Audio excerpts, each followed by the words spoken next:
ഒരുപാട് കാലമെത്തി ഇവരൊക്കെ വീണ്ടും കാണുമ്പോൾ ഭയങ്കര സന്തോഷം തോന്നില്ലേ? അയ്യോ ഒരുപാട് സന്തോഷം. സീമ ചേച്ചിയും ഉർവശിയും തിലൻ ചേട്ടനും പൊന്നമ്മ ചേച്ചിയൊക്കെ വീണ്ടും കണ്ടപ്പോൾ ചേച്ചി ഭയങ്കരമായിട്ട് ചേച്ചിയുടെ മുഖം ഇങ്ങനെ ബ്ലഷ് ആവുന്നു. ഭയങ്കരമായിട്ട് സന്തോഷമായി. ഇങ്ങനെ ഒരുപാട് സന്തോഷമുള്ള ആളാണ്, പക്ഷേ ഒരുപാട് വിഷമങ്ങളും ഉണ്ട് എനിക്കറിയാം അല്ലേ? ഉണ്ട്, ഒരുപാട് ദുഃഖങ്ങളുള്ള ആളാണ്. ഒരുപാട് ദുഃഖങ്ങളും ഉണ്ട്. അടുത്ത കാലത്ത് അറിയാമല്ലോ, രേണുകയുടെ എൻ്റെ ഇളയ അനുജത്തിയുടെ മരണം. എന്തിനായിരുന്നെന്നോ എന്തായിരുന്നെന്നോ ഒരസുഖവും ഉണ്ടായിരുന്നില്ല. ഇവിടെയൊക്കെ ചെക്കപ്പ് നടത്തിയിട്ട് ഇനിയും അത് ശരിയാവാഞ്ഞിട്ടാണെന്ന് വിചാരിച്ചു ഞാൻ കൊണ്ടുപോയി. അമൃതയിൽ 2 ആഴ്ച ഉണ്ടായിരുന്നു. ഇനി ചെയ്യാനൊന്നുമില്ല. അതുപോലെ എല്ലാ ചെക്കപ്പും ചെയ്തു, അസുഖമൊന്നുമില്ല. പക്ഷേ പുള്ളിക്കാരി ആഹാരം കഴിക്കില്ലായിരുന്നു. അത് ഭയങ്കര വിഷമമായി. രേണു ചേച്ചിക്ക് ഒരു മോളല്ലേ? ഒരു നിധി. നിധി അവളിപ്പോൾ എൻ്റെ കൂടെ ചേച്ചിയാണ്. ചേച്ചിക്ക് ഒരു മോളാണ് ബിന്ദു. ഇപ്പോൾ 2 മോളായി. 2 മക്കളായി. നമുക്ക് ഇവർക്ക് എല്ലാവർക്കും കാണാൻ വേണ്ടി ആ നിധിയെ ഈ വേദിയിലേക്ക് ക്ഷണിക്കാം.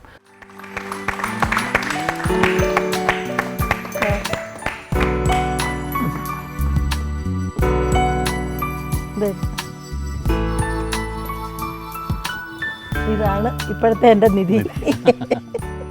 നല്ലപോലെ പഠിക്കും, ഇടയ്ക്കൊന്ന് സീരിയലൊക്കെ അഭിനയിക്കാൻ ശ്രമിച്ചു. ഞാൻ അന്ന് എതിർത്തു. നന്നായിട്ട് പഠിക്കുന്ന കുട്ടിയല്ലേ, എന്തിനാണ് അഭിനയിക്കാനൊക്കെ. വന്നു കഴിഞ്ഞാൽ അങ്ങനെ അഭിനയിച്ച് പോകുന്നു എന്നല്ലാതെ അതൊരു കരിയറായിട്ട് വരണം എന്നൊന്നും അന്ന് മോഹിച്ചിട്ടില്ല. ഇതിപ്പം കാരണം ഞാൻ പറയാം, എനിക്ക് ഇപ്പം പണ്ടത്തെ മാതിരിയല്ല. ഇപ്പം ഞങ്ങളുടെയൊക്കെ കാലഘട്ടം എന്ന് പറഞ്ഞാൽ ഒരു ഹീറോയിൻ വന്നു.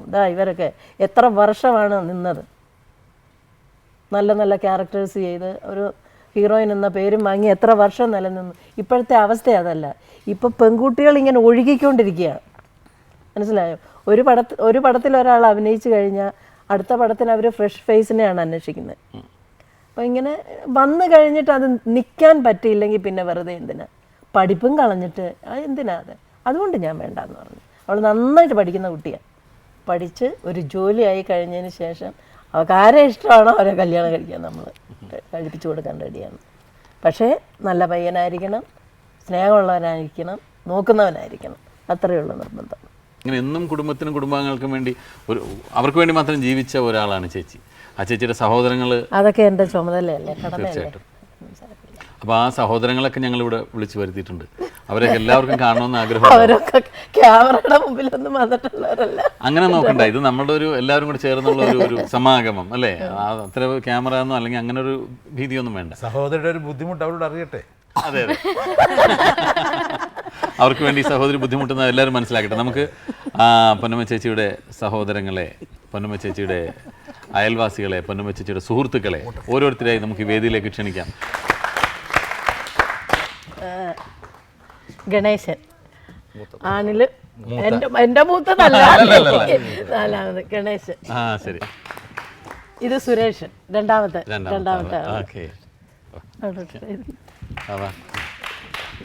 ഇത് മനു, മനോജ് എന്ന് പറയുന്ന മനു. പ്ലീസ്. മനുവിന്റെ വൈഫ്, ഒരേ ഒരു സന്തതി ഭാവന. ഇത് ഷീല, എൻ്റെ വളരെ പ്രിയപ്പെട്ട ഫ്രണ്ടാണ്. എക്സൈസ് കമ്മീഷണർ ശശിയുടെ വൈഫാണ്. ബിന്ദു വന്നില്ലേ? ബിന്ദു എന്ന് പറയുന്ന ചേച്ചിയുടെ മകളാണ്. ചേച്ചിക്ക് ഒരു മകളേ ഉള്ളൂ, അമേരിക്കയിലാണ് ഭർത്താവിന്റെ കൂടെ. മകൾക്ക് ഒരു മകള് അല്ലേ? മരുമാന്റെ പേര് നല്ല പേര്, ജൂജ. ഡോക്ടർ ലളിത, അവിടെ ഗവൺമെന്റ് ആയുർവേദ ഹോസ്പിറ്റലിലെ ഡോക്ടറാണ്. ഞങ്ങൾ മിക്കവാറും ഉള്ള ദിവസവും വരും, കാണും. അങ്ങനെ വളരെ അടുത്ത ഫ്രണ്ട്ഷിപ്പാണ്. പ്രത്യേക ഒരു ആത്മബന്ധമാണ് ചേച്ചിയായിട്ട്. എൻ്റെ അമ്മ വർഷങ്ങൾക്ക് മുമ്പ് മരിച്ചുപോയി. അപ്പൊ ചേച്ചിയുടെ സിനിമയിലെ കഥാപാത്രങ്ങളുടെ അമ്മ കാണുമ്പോൾ എനിക്ക് എൻ്റെ അമ്മയെ ഓർമ്മ വരും. പിന്നെ മൂത്ത എനിക്ക് നേരെ താഴെയുള്ള ഒരു സഹോദരിയുണ്ട്. അവൾ പുറത്തേ ഇറങ്ങാത്തൊരു പാർട്ടിയാണ്, ആരുടെ അടുത്തും വരത്തില്ല, കാണാൻ പുറത്തെങ്ങും വരികയല്ല. നമ്മുടെ ഈ പരിപാടി അതിൻ്റെ അവസാന ഘട്ടത്തിലേക്ക് കിടക്കുകയാണ്. ഒരു മറയുമില്ലാതെ, ഒരു മടിയുമില്ലാതെ, ഒരു പിശുക്കുമില്ലാതെ എല്ലാവരും തമ്മിൽ സ്നേഹം പങ്കിട്ട വളരെ കുറച്ച് നിമിഷങ്ങളായിരുന്നു ഇത്രയും നേരം നമുക്കല്ലേ. ഇനി നമുക്കെല്ലാവർക്കും പിരിയാം. അതിനു മുമ്പ് മറ്റൊരു ചടങ്ങുണ്ട്. ഞാൻ പൊന്നമ്മ ചേച്ചിയെ പൊന്നാട അണിയിക്കുന്ന ഒരു ചടങ്ങുണ്ട്. ചേച്ചി, എനിക്ക് ഒന്നൊന്നും പോരാ, 3 എണ്ണം വേണം. 3 പൊന്നാട അണിയിക്കണം. 3 പൊന്നാട വേണം എനിക്ക്. ശരി, തരാം. ഒന്ന് തന്ന അങ്ങനെ വിടാമെന്ന് വിചാരിക്കണ്ട. അപ്പോൾ ഇത് ഞാൻ അതൊക്കെ എനിക്ക് വേണം. ഞാൻ അണിയിച്ചോട്ടെ ആ അതോ? അതെ, വേണ്ട, ഇങ്ങോട്ട് ഇവിടെ പൊന്നാട അണിയാൻ അർഹതയുള്ളവരൊക്കെ അവിടെ ഇരിപ്പുണ്ട്. ഓ ശരി, അപ്പോൾ ചേച്ചി തന്നെ അണിയിച്ചോട്ടെ. ഞാൻ അടിച്ചോ.